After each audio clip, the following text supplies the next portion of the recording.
Saya sudah sampaikan sama istri saya, sama anak saya, mantu saya kasih tahu besok kamu kalau saya sudah tutup pengajian, saya banyak diam atau saya tidak komunikasi dalam segala hal kecuali yang penting, kamu jangan heran.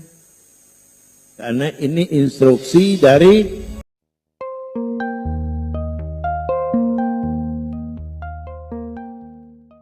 Sekarang kita membicarakan tentang rencana mulai minggu depan kita punya pengajian, kita tutup karena saya sudah nyatakan minggu lalu bahwa saya mimpi Amirul Mukminin Maulana Ali bin Abi Thalib, Al-Imam Ali bin Abi Thalib. Saya mimpi beliau menyentil bibir saya dan memberikan isyarat untuk tutup mulut. Karena membicarakan isyarat tutup mulut berarti saya tidak boleh banyak komen, tidak boleh berbicara kalau tidak perlu yang luar biasa. Kalau perlu yang luar biasa boleh. Lalu saya minta kepada beberapa tokoh-tokoh guru-guru saya yang ada di Zabid yang masih hidup, mereka ahli dalam ilmu ahlam, ilmu ta'birul ahlam, dan juga mengerti ilmu falak. Saya telepon, saya minta tolong ditakbirkan ini. Dia bilang, yang pertama, kamu tidak boleh bicara kalau tidak penting. Satu. Yang kedua, saya bilang saya ada majelis saya ribuan yang hadir. Dia katakan majelis juga ditutup karena ilmu yang kamu sampaikan tidak mustawa sama murid. Murid kamu semua, dia katakan tidak mampu menerima pengetahuan yang kamu kasih walaupun benar dan bagus. Mereka itu bahkan ilmu yang begitu bagus bisa menimbulkan kesombongan kepada sang murid. Memang banyak murid saya angkuh, ya, angkuh banyak murid saya. Saya sudah coba untuk merubah, tidak bisa. Sehari berubah, seminggu datang kumat. Ya. Nah ini perjalanan hidup mengajar selama 38 tahun, dari mulai Papua sampai ke Ternate, sampai ngajar ke Ambon, sampai ngajar ke Makassar, sampai ngajar ke Banjarmasin, sampai ngajar di Depok, ngajar ke Flores, ngajar ke Kupang. Dulu saya ngajar sampai di Kupang, sampai ke Timor Delhi saya pergi. Timor Delhi itu tempatnya Sanana Gusmau, saya ngajar. Jadi perjuangan yang luar biasa. Nah, karena ini mimpi yang begini bagus, saya mengambil kesimpulan berdasarkan ahli takbir dan ahlam untuk menutup pengajian. Walaupun saya sebenarnya rugi secara ilmu hitung dagang, kalau secara dagang saya rugi. Karena kenapa? Kalau secara ilmu kedokteran ini pasien saya, paham nggak? Kalau seperti orang dagang ini langganan saya. Orang dagang kan kalau punya langganan kan maju dia, betul apa enggak? Tapi berhubung langganannya geblek, jadi saya menyatakan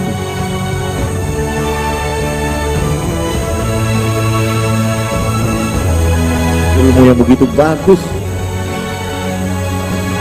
bukan jadi baik, malah jadi brutal, malah jadi keras, malah jadi kasar, ya.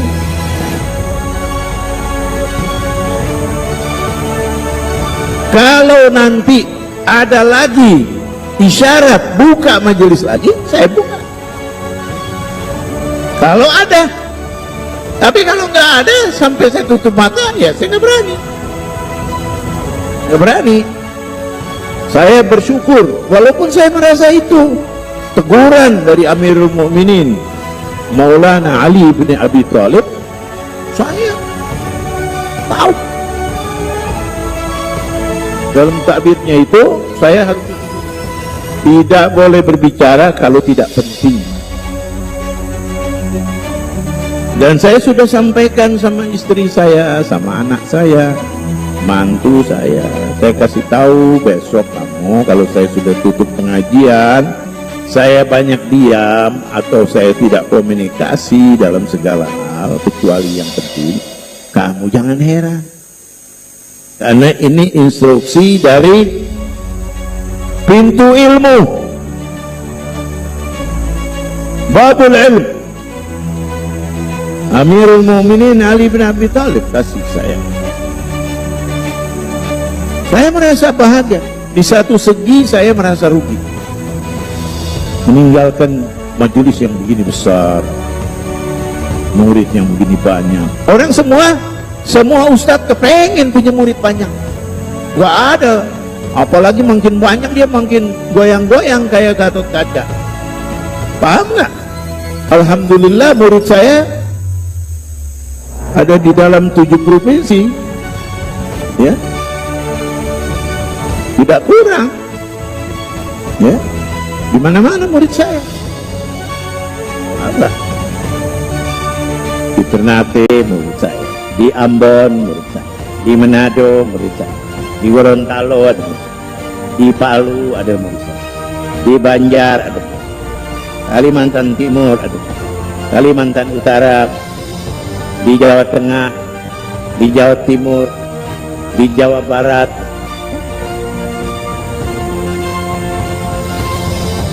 Saya dai yang tidak pernah profit, tidak banyak action, seadanya, ya. Sebab ada prinsip yang saya dapat dari Al-Walid Abu Yal Maliki. Yang penting kamu punya ilmu bermanfaat buat manusia. Sedikit atau banyak itu urusan Allah. Tapi semakin banyak kamu punya murid, semakin kamu berfaedah untuk kamu punya diri yaumul akhir. Paham nggak?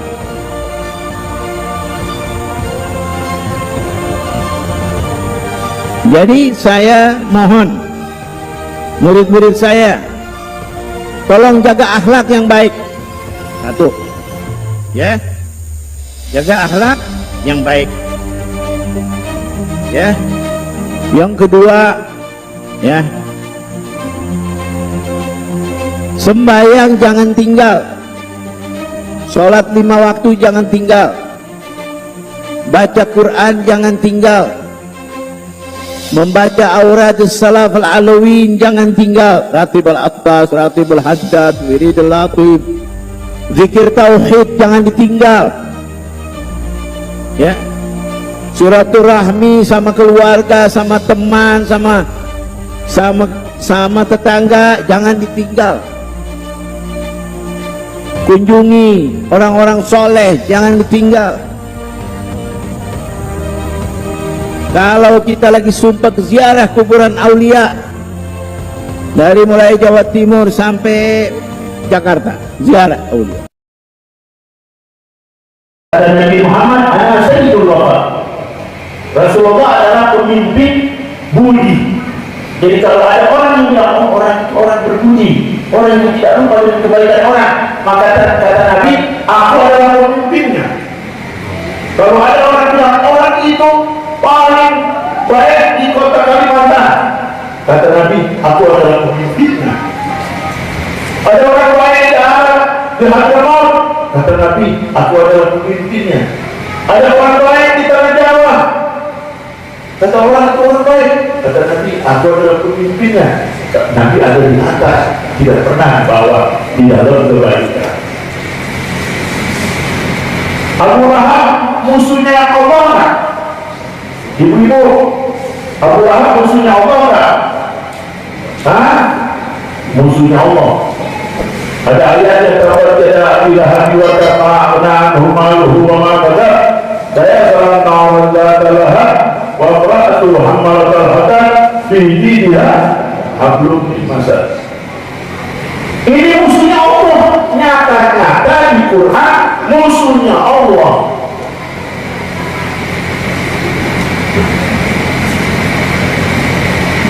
Datang berita bahwa Abu Lahab meninggal, mati dalam peperangan, terbunuh. Sahabat semua gembira. Berita itu sampai kepada Rasulullah SAW. Ya Rasulullah, musuhmu dan musuh Tuhan telah mati hari ini. Kata Nabi, siapa? Abu Lahab. Nabi menunggu. Kenapa kamu menunduk ya Rasulullah? Dia bilang, orang ini telah berbuat baik. Kata sahabat, kapan dia berbuat baik? Dia musuh. Katanya Nabi, kamu tidak tahu, waktu aku lahir, budaknya dia disuruh pergi melihat kepada ibuku, apa aku sudah lahir atau belum. Jadi budaknya pergi ke rumah ibuku, melihat aku sudah lahir. Lalu si budak lari ke tuannya. Tuannya siapa? Abu Lahab. Hai tuanku, sesungguhnya Anda telah melahirkan anak laki dan telah diberi nama oleh kakeknya Abdul Muttalib dengan nama Muhammad. Langsung Abu Lahab bilang sama dia, aku bebaskan kau dari perbudakan.